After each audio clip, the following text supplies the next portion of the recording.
It's Tuesday, guys. I'm Lawrence Presman, the Prez. You're watching The Betting Edge with the Prez. We've got Rob Vino from SportsMemo.com joining us as well, arguably the greatest handicapper alive. No disrespect to myself or Rob Vino. The legend, the iconic winning machine, Tony Finn, joining us. We also have some promos to give out.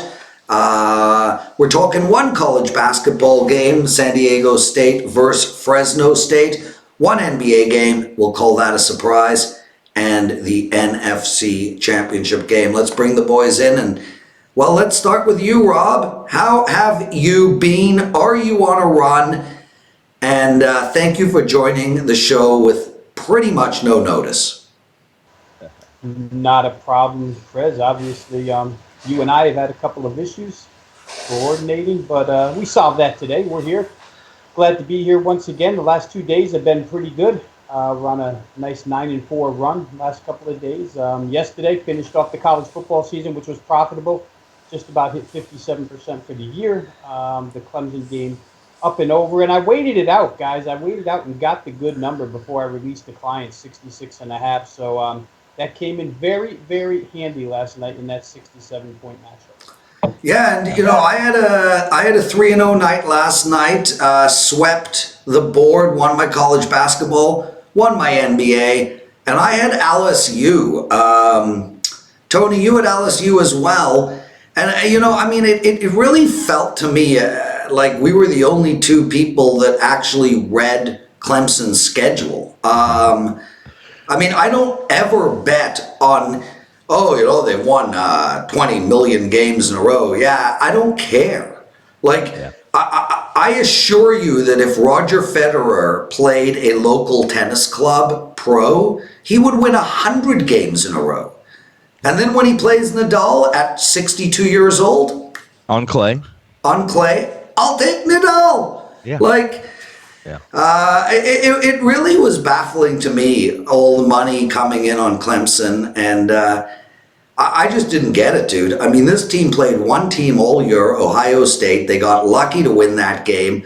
Ohio State's best defenseman got thrown out. There was some bad play calling at the end of the game. And Trevor Lawrence is the most overrated Fabio there ever was. Here's the deal on that, and that is a lot of guys, a lot of cappers, a lot of our peers, our coworkers, we're playing a number there. Which and a lot I get of them it. do. Yeah, a lot of them do that. I'm one of those that sometimes if you're going to play a game, if you believe the number's right, you don't believe the situation's right, then you just leave the game alone. And in this case here, I truly believe that the Texas, I didn't even write it up, but I believe the Texas A&M game, the SEC, when Clemson played Texas A&M, it was it offered a lot of evidence about this team defensively. And that's really, in truth, guys, Lawrence is a good quarterback. He's going to be a good NFL quarterback. He's got the size. He's got some legs. I don't agree. I think he's going to be a good backup quarterback. I think he's going to be a really good model for Harlequin romance books.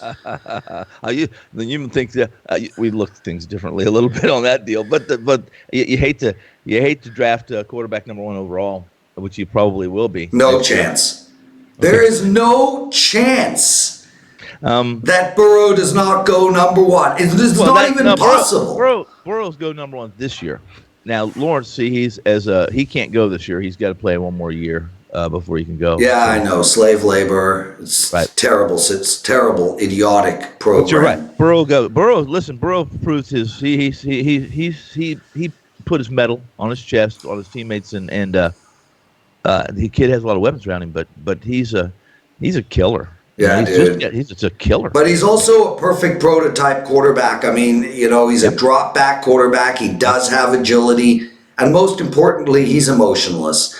Guys, let's get into the show. Real quick, I'm on a 9-0 hockey run. Yes, 9-0. I'm up double-digit profits on the year. I got a couple of hockey promos for you guys. You could have the rest of my season for half price. Use the promo code PREZ345. And Tony, I'm on an 11-1, 5% all sports run. 11-1. I got a 5% hockey play up tonight. Again, all my viewers, half price. Use the promo code Prez20. Boys, let's get straight into it. And I'll go to you first, Tony. San Diego State against Fresno State tonight. The over and under came out at 125. It's been bet up to 127. The line has not moved, -7.5 for the road team. Where are you going in this game? Well, I would. It's hard not to back San Diego State here. This is a team that has saved the fact that they have had their struggles in playing Fresno. They haven't covered a lot against Fresno over the time. A lot of that was under Steve Fisher. They're no longer under Steve Fisher. It's a little different team, but this team is really these are the best Mountain West team. Okay, they play solid, technically sound defense, and they can score. Fresno State has struggled to score. They play decent. They play fairly good defense for as young a team as they are. However, I like San Diego State. I like San Diego State to go 18-0. And while it's a big number, a touchdown on the road in the Mountain West, especially with a total that's under 130, guys. 7's a number that when I see a total under 130, I kind of shy away typically. But in this case, they're just a better team. They're just a better team in every single position. And despite the history between these two, I like the Aztecs. Rob, are you with Tony on this?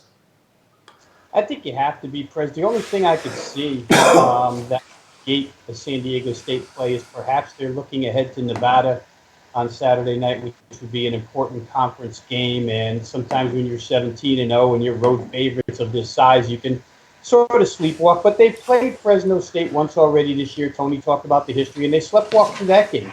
They win 61-52. Their top three-point shooters, which they've got a trio that can shoot it, didn't shoot well in that game. Team overall 3 of 12. But I think one of the telling stats, Fresno in that game had 4 assists and 18 turnovers. That kind of shows you what's going to happen here. I think San Diego State will capitalize on that this time. And that combined with the fact that they are on a roll, guys. These last 3 games, they've shot over 50% from the field. 3 straight games, they've blown 3 straight conference teams out. I think that probably continues here. Fresno State's just a young team, right? 5 of the top 8 are freshmen in their rotation, with the other teams veteran laden. I'll take San Diego State second time around to not make the same mistakes they made the first time in a 9-point win. He's Rob Vino. You can find him at sportsmemo.com on a 9-4 run. Both Rob and Tony like San Diego State. Let's see if they agree on the NBA game. Dallas on the road, -8 against Golden State. And what stands out to me really is Steve Kerr. Hell of a coach, huh? Hell of a coach. Yep. You know, I mean, listen, I'm not here to insult the guy, but I think I could have won coaching the Golden State team of the last 3 years. This Golden State team's a total disaster. 223 is the total. 8 is the line. Tony, what are you doing in this one? Well, I wish I knew. Maybe Rob does. Maybe Rob knows for certain. I like this game despite the fact. I like the fact that, and Rob knows this from the NBA show we do. I like backing Dallas on the road. That's right, because typically they don't have to lay a number that I'm uncomfortable with. This is a bigger number than I like to lay with Dallas, but this is against and Porzingis is a big question mark here, Rob. You're not. Is he going to play? Is he not? If he plays, Dallas is a slam dunk for me. Right now, I'd still play them minus the touchdown, even without Porzingis, just simply because Golden State doesn't. Golden State cannot. They don't match up against maybe arguably one of the. He's one of the best players in the NBA, and does everything and does it well. Rob, yeah, I'll leave what Tony said at that. What do you like, brother? Well, Tony's right. Porzingis a big key for this team, and you know, us doing the show at the time that we're doing it right now, the shoot around hasn't even happened out on the West Coast yet, so it's hard to tell. I mean, he's listed as questionable. He's been out for a few games. If that piece is back for the Dallas Mavericks, it does make things a little bit simpler. The Golden State's one of these teams that, you know, national television seems to be the thing that pulls out their best efforts. And they're few and far between, as you said, Prez. The team's an absolute dumpster fire this year. But go back to Christmas Day, and there were a couple other notable ones where on TV they played a little bit better. D'Angelo Russell is back. I think he scored 34 the other night, their main offensive weapon. So there's, some reasons to maybe think +8 is enough here. I looked at the total. Tony, as he mentioned, we do an NBA show every single day, so we talk about this team, Golden State, and their totals a lot, how they tend to play to the under. Dallas, the exact opposite. They like to play to the over. That number's probably in a pretty good space. Yeah. Dallas is 11-5 against the spread on the road, something Tony pointed out, and that could be a deciding factor. I just, without Porzingis present at the time we're doing the show, it's hard to tell which way to roll here. He's Rob Vino, Tony, Finn with us. You're watching The Betting Edge with the Prez. Just a quick mention to everybody. The Betting Edge for the season is coming to an end. We do this every year. We run the Betting Edge right through football, and then we put it on the back burner until next year. But there's a ton of content at WagerTalk TV, our YouTube channel. Joe Ranieri does the NBA show with Tony and Ski and Dr. Chuck, Rob Vino, etc. We also have the Joe Ranieri host college basketball show. Drew does a podcast, and we have some more shows being developed with Drew as we speak. And of course, Puck Time, the hockey show that I host on a regular basis. And First Pitch, our baseball show, will be starting in 6, 7, 8 weeks, whenever April is around the corner. Prez 20, that's the promo code for my 5% play tonight over at WagerTalk.com. It's half price. Boys, let's talk Green Bay, San Francisco, and then call it a show. Rob Vino, I'll go to you first. Guys, if you want to hear my opinion on both NFL games, check out the NFL Presidential Address. Ralph Michaels and I will be taping tomorrow. It'll be up Wednesday afternoon. Rob, we had a line move, came out at 7. Clearly, money coming in on San Francisco, 7.5 at most places. Total 44.5, moved up to 45. What do you like in this juicy, delicious-looking football game? Well, let's start where weather should be pretty good here, so we're not going to concern ourselves with that. Check it out. The projections are for maybe 50 degrees, a little above 50 degrees in this game. I would build the case for San Francisco, guys. Green Bay last week, when all is said and done, they cover a point spread by an extra point or a missed 2 points to replace it. And they got away with a lot in that game, fellas. Seattle continued to blitz.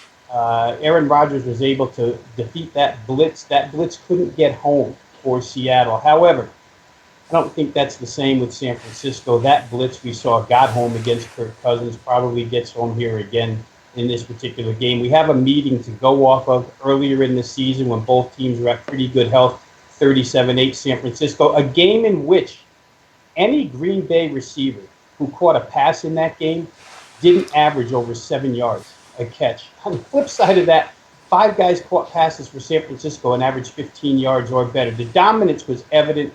Aaron Rodgers running for his life all game long. Yeah.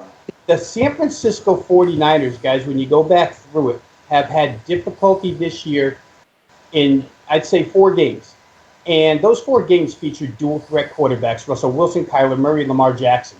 All those teams ran the ball pretty good against them. Aaron Rodgers does not possess any dual threat capabilities. I mean, he's able to scramble out of a little bit of trouble. One receiver, Devontae Adams, tore up the Seattle Seahawks last week. If you don't think he's going to draw extra attention this week, you're crazy. Yeah. I just don't know what Green Bay has. If the running game gets stuffed the way Minnesota's did, and I think it will, then that leaves the door open for the San Francisco defense to dominate. I think Jimmy Garoppolo can do his share. To me, Minnesota is about the same as Green Bay. I don't see any real difference. I don't see any reason why 37-8 would change very much, and I don't see why 27-10 of last week wouldn't be a repeating result this week. He's Rob Vino. Tony, are you with him? The last statement or last sentence or two that Rob just spit out are very accurate, and that is, while Aaron Rodgers is the more experienced and uh, savvy quarterback than the Minnesota $1 million man. The $1 million man has more weapons than Rodgers. However, he's also absolutely spot on with San Francisco's defense. And the fact is that while Seattle didn't get to Rodgers, the health of two players for San Francisco, Alexander returned, the linebacker returned last week, and D Ford.